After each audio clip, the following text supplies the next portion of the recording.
It's a question for Gary. This was in relation to your last point and the SCSI working group. In the UK, developing the Uniclass classification to get a sort of common coding or naming convention across the professions. I just wondered what's happening in the SCSI around aligning ARM with Uniclass, and so that you have those kind of common naming conventions and properties for elements of buildings. So at the moment, I suppose that is an area that hasn't actually developed, and I suppose it is one of the things that we need to do, and I suppose like it's an obvious next step, and I suppose it's going to be the area of probably major focus. I think because if we can get that aligned, and it will certainly be a big step forward in relation to ARM and the coding systems that are classified. But the next thing then will be to get the design team then is supposed to get that information then into the model and actually using the coding systems. Yeah, but I think that would be a big improvement and a big step forward. Okay. Thank you, Raz. We'll just wait for the microphone. So the next question. Put your hands up. Any questions? Yes, Trevor. How are you doing? Trevor with CPW Group. One of the speakers mentioned you're doing a lot about keynoting and trying to link to your specifications. Are you using keynoting as in the Revit keynote at the sort of type level, or are you actually putting the keynote on the object itself? The challenge from a QS perspective is that the focus with designers is on their model being consumed as a 2D slice, as a PDF sheet, where the information is there as a keynote on the sheet. But when you go and click on the object as a QS, if you're using Costex, you don't get that information. So we are using the keynote system within Revit, but it is on an element basis. Yeah, it is. That's why we're doing it. I've got one question, if I may. I know there was some talk about the lack of apprenticeship resources in the country. It's something that obviously you're acutely aware of in DIT, and there's a number of initiatives going on in that respect. The extent of off-site construction in the design, could that be elaborated on either from the M&E or the structural side? To what extent are you manufacturing off-site? Mike? So there's going to be quite a bit of manufacturing off-site. The corridors themselves are actually built in modules, so these are roughly between 5 and 6 meters long, and they'll come in from site pre-manufactured, pre-connected, and just kind of lock into place. There's also pods for the en-suites, which we'll manufacture on-site, off-site. There's going to be various other things we're working through now. John, is there anything structurally to mention?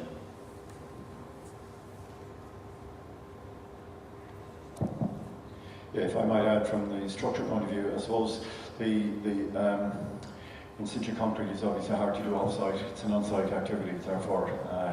But there's a lot of planning that can go on in a BIM environment regarding the in situ nature. The obvious things for the structural side will be the steel and the precast elements, and we are looking very much at, in conjunction with the contractor, modularisation and off-site construction. Great. Okay. Any other questions? Shane?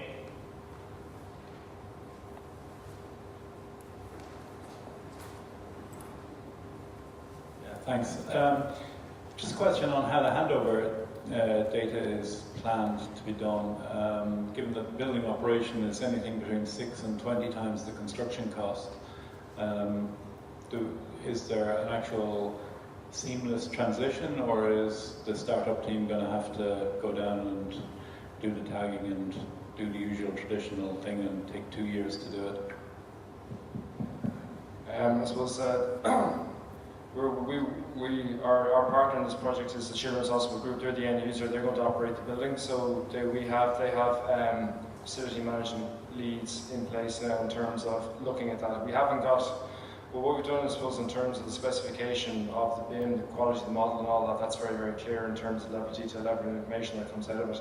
But how that imports or integrates with an operating and maintenance system and then software has not been identified yet. So what we're doing is we try to put the building blocks in place. We don't have the answer yet on that. And I suppose from the Children's Hospital Group point of view, they have to work out what model they're going to employ in terms of internal and external resources to actually manage the sophisticated building. Can I do a follow-up question? So have you gone with any standards? Like, are you going to use COBie? Are you going to test it? Have anything like that, or is that to be determined? Sorry, we have specified COBie for all the assets. That's a requirement of the handover of the model, that there will be full COBie data on each of the assets. We've also specified in terms of attributes and tagging that's required for each of the assets in terms of linking back to O&M manuals and maintenance, commissioning, all that. But the actual finer detail of that needs to be worked out with the contractors, with the FM team, the CHG, and through the soft landing period, 18 months after. So we have, like, the building won't be completed for another 4 years, so we feel we have the right time in order to get that right. That's what I'm saying. I think in my presentation I said that we're looking at the moment, we haven't got all the answers right. We think we put the right building blocks in place and give us the flexibility to develop that right. We also feel that this is evolving. There's an evolution here in the market in terms of the software systems that can be used in terms of managing and taking the BIM, importing the BIM model, and appropriate BIM model tagged in the right way and actually using that to maintain the building.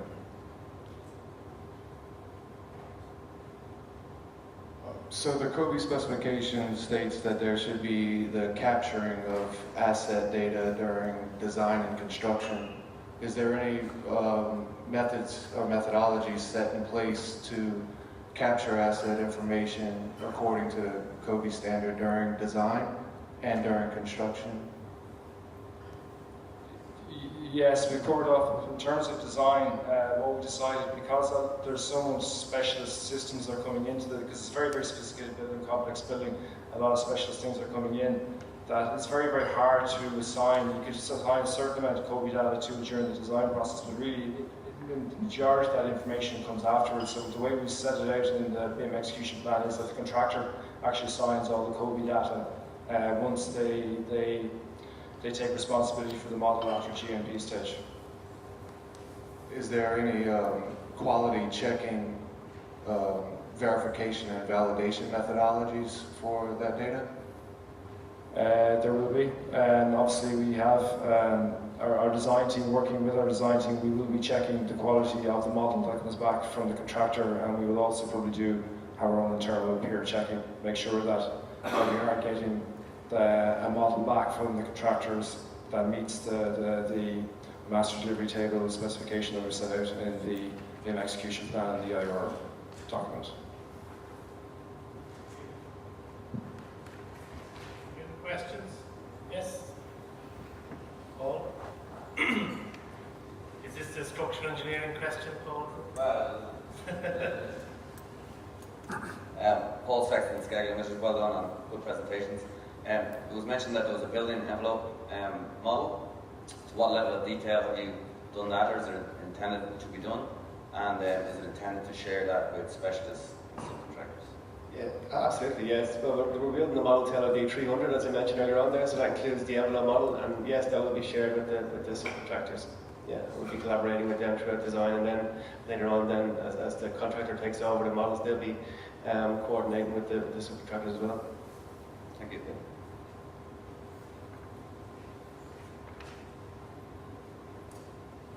Okay, any other questions?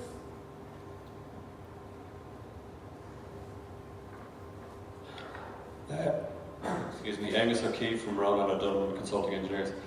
In terms of the construction contract, obviously it's over an extensive period, 3 to 4 years, and you're trying to engage with the facility managers in terms of how they need to manage data after those 4 years. So is there flexibility in the construction contract to move potentially from data that complies with perhaps Uniclass 2015 or COBie to other standards or developments of those standards may become prevalent over the next few years, because change is quite rapid.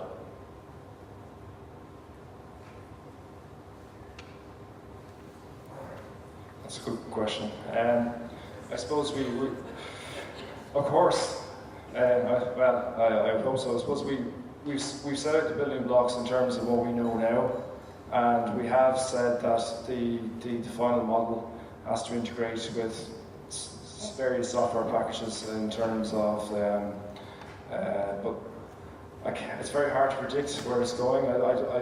What we said is it's the contractor has to be mindful of Uniclass 2015. As Sean said, that we're working up to design stage LOD 300, but we are shifting from LOD 300 to LOMD under PAS 1192 during the construction phase to align that with that of the satellite centres as well. And I suppose because there's more sophistication now in terms of the PAS 1192, it has its issues, I might say, and maybe I should have said that in my presentation. There is some vagueness in that standard that probably needs a bit of work. That's where we're going. In terms of flexibility, I think if it's the same kind of data, it's the same sort of attributes, it's the same level of detail, I would hope that there's flexibility, that there's no additional work if things were to change. And we hopefully will work and collaborate with our design team and the contractors to deliver that flexibility, hopefully. Questions? I have another one, sorry. There's a lot of talk today about challenges and collaboration and complexity and so on and so forth. To what extent do the National Children's Hospital team collaborate and meet and share information? And to what extent would you be using interoperable languages like IFC in sharing your model information? Frequency and type of meeting. Yeah, I mentioned that in the presentation earlier on. So yeah. There's hundreds of Revit models, so they're uploaded and downloaded to the common data environment for projects. So we use Revit. Everyone's using Revit. We don't need to use IFC at the moment, and everyone on the design team is using Revit.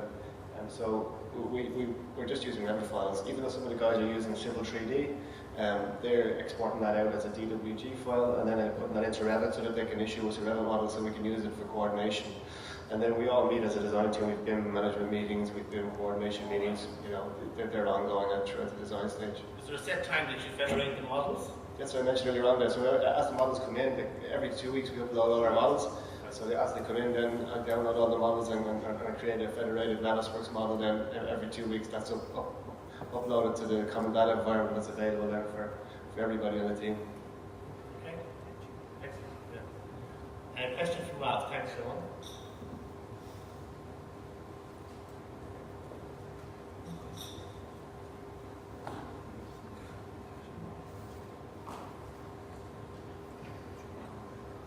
I suppose just looking for a comment from the client team.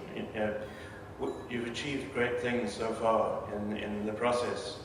Like, do you feel you would have achieved those things if you hadn't had a very defined requirement for your project team? And like, would have it just happened by accident?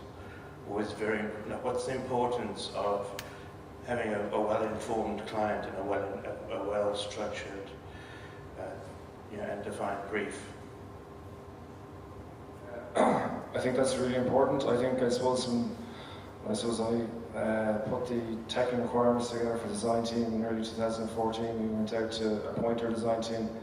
There was a lot talked about BIM and BIM capability in the industry, and I suppose I was certainly no expert in BIM in any way. And I suppose when we got to sit down with the design team and talk about the standards we want to achieve in the building and what we had set out, and we had specified things like PAS 1192 and all, but actually we went to PAS 1192 and look at the actual employer's requirements.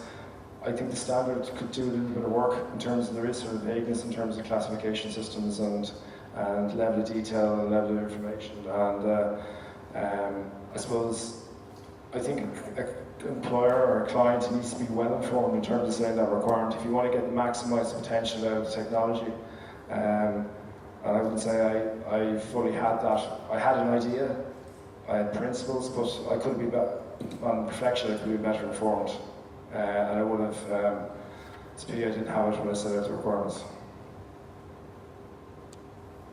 Okay, maybe one more question, and then we're going to move to the workshop. Well, taking more time.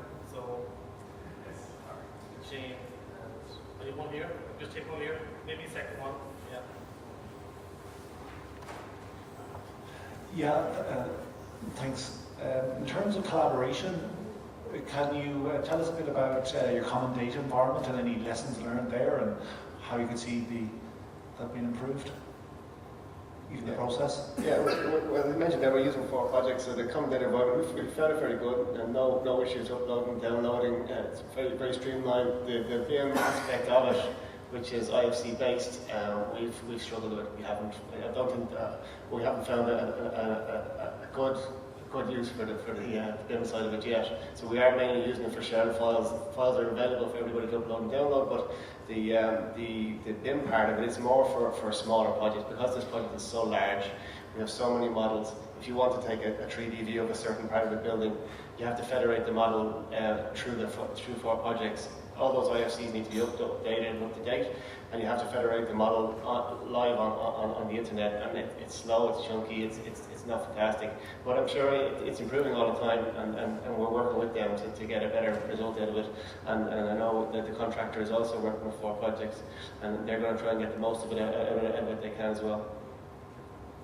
Okay, so maybe one more question,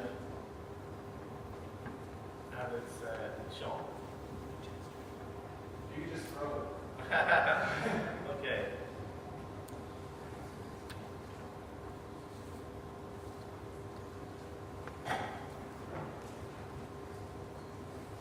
Thanks.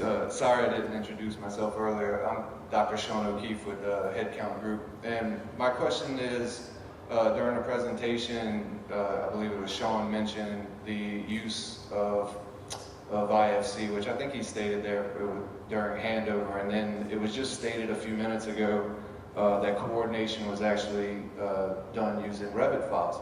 So my question is fairly straightforward and simple. What is the use of IFC on this project?